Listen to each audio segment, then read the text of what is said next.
After all this time, it's time to talk to Hype Williams about why he didn't want Aaliyah to get on Lenny Kravitz's very, very, very wonderful and safe plane to get on the janky one that he forced her on, which, by the way, she didn't get on willingly. She was drugged and carried on. Oh my God. Everybody want to know if Aaliyah dying was a sacrifice. Of course it was. Mary J. Blige said it first Oh. on 106th and Park with Free and AJ, and then had the audacity to go straight into autocorrect and blame her for it. Blame her for her own demise. Wow. When the truth is, you were terrified. You know, it wasn't. I believe it wasn't her time to go because, from what I know, it ain't supposed to go down like that. Something like luggage and clothes and jewelry and all this madness that we worship is called false idols. We need to really look at the bigger picture right now and look at how honey could be here right now. Why haven't we demanded more answers? After all this time, everyone is quick to agree that something is rotten in Denmark Yes. with that. And everyone says it, even in the news reports, and yet no one has said it's time to talk to Hype Williams about why he didn't want Aaliyah to get on Lenny Kravitz's very, very, very wonderful and safe plane to get on the janky one that he forced her on, which, by the way, she didn't get on willingly. She was drugged and carried on. Why does no one ask Hype? What was so great about that piece of shit fucking soul plane?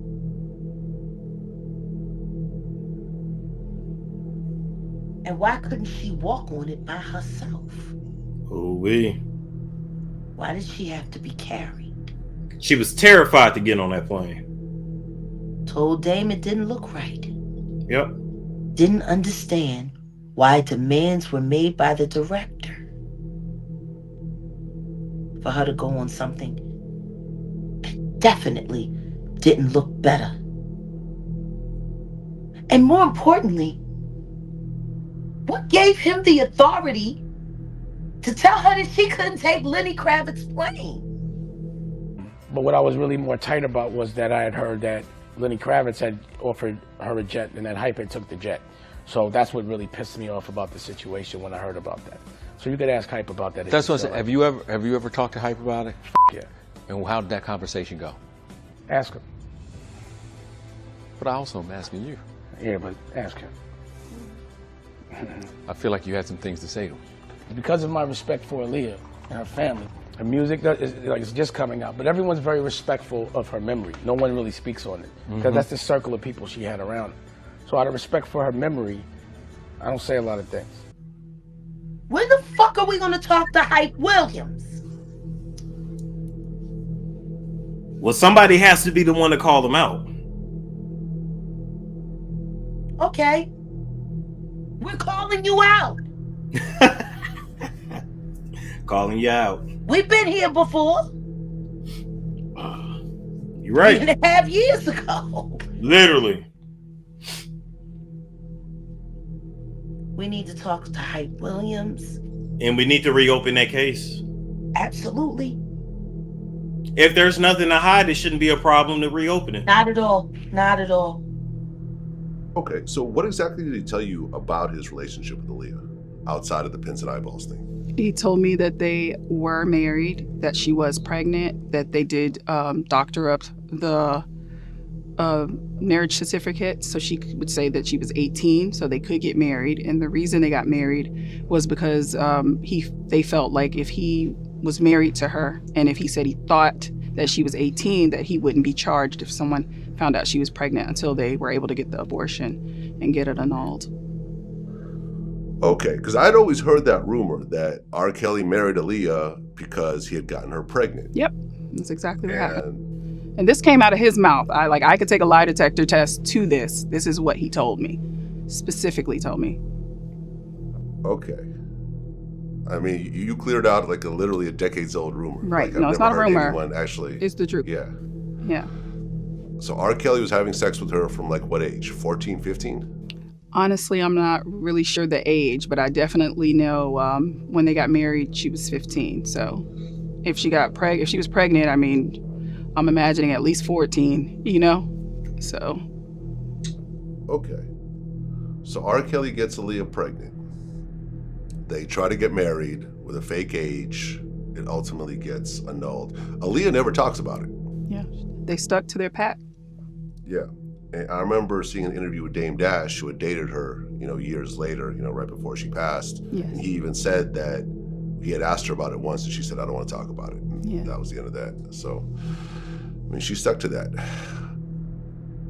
Did you ask him at all why he was having, because he was probably, 24, 25 at the time? Like, why he was having sex with a 14-year-old? Yeah, he was older. I never asked him why. I guess because we were kind of like in a conversation of just confiding in each other.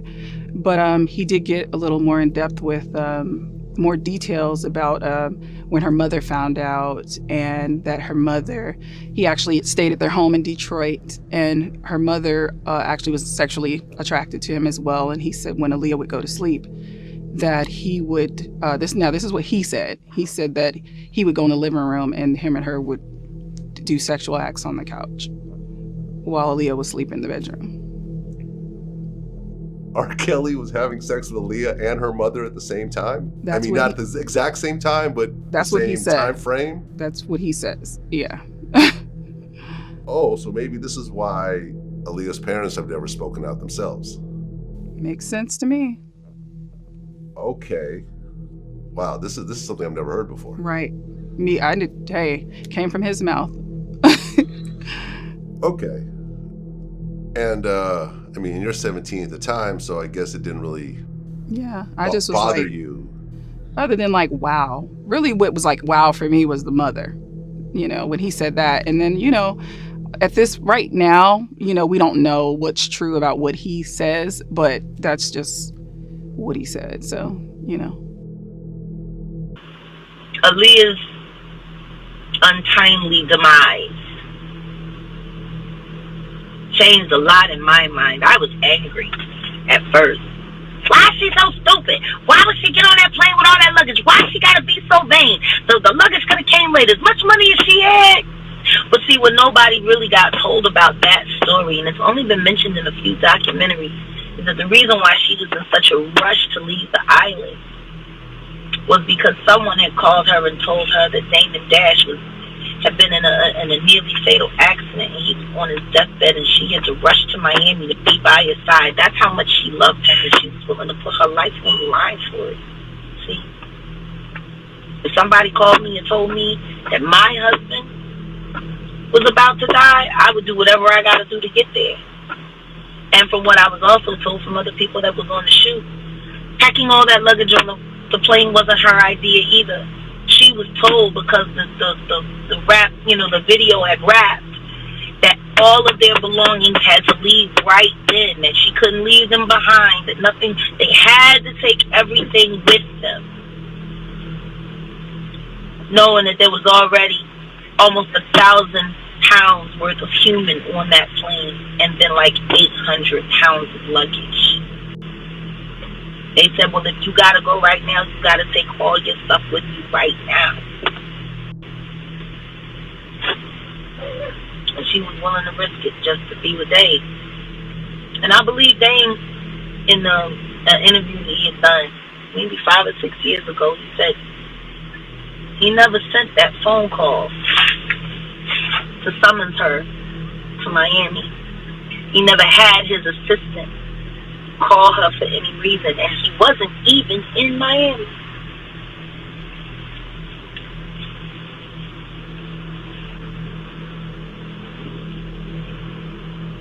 Aaliyah got a phone call that the love of her life was about to die in Miami, and he wasn't even in Miami, and the call came from his assistant,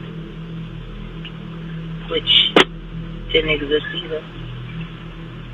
And Fatima, the choreographer, heard that phone call because she mentioned it too. never mentioned it again.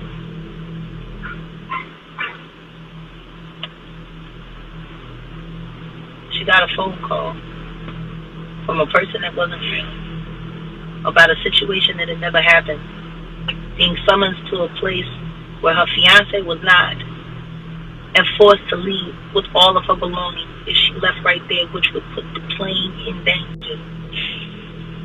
I don't know, but where I come from, that sounds like a setup.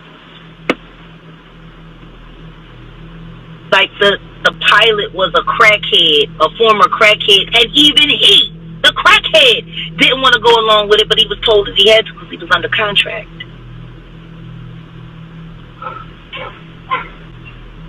Somebody went through a lot of trouble to make sure that that girl got on that plane, and that plane, like I said, it's not my story to tell. But I'll be damned, there's a lot of people that benefited from Aaliyah being gone. A lot of people made it that wouldn't have made it if Aaliyah was still around. And I'm not so big on the idea of conspiracy theories, but typically the way I see things is, if you want to know who the masterminds are behind something, all you have to see is the person who benefits the greatest.